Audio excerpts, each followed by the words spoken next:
الشاعر الكبير محمد الصادق. أهلا وسهلا. قصيدة ذكرى. من فينا ما فيش جواه أشياء لابد يذكرها. الماضي هو أصل حياة، مرور الوقت يسترها. مفيش إنسان بدون ماضي، مفيش قلب يعيش فاضي. ولو ننسى ماضينا نموت، تضيع أوقاتنا على الفاضي.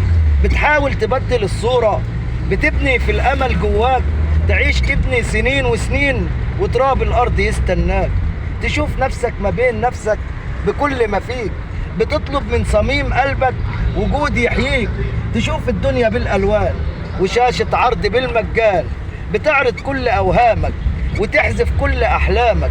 تلاقي الوقت بيعدي بيجري ثانية ورا ثانية، ما بين دقيقة والتانية يعدي العمر قدامك. وسيف الوقت بالمرصاد بيقتل كل يوم بكرة. أساسا لو هتحسبها هتلاقي نفسك يا دوب ذكرى. الله الله الله. شكرا شاعرنا الكبير الشاعر محمد الصادق.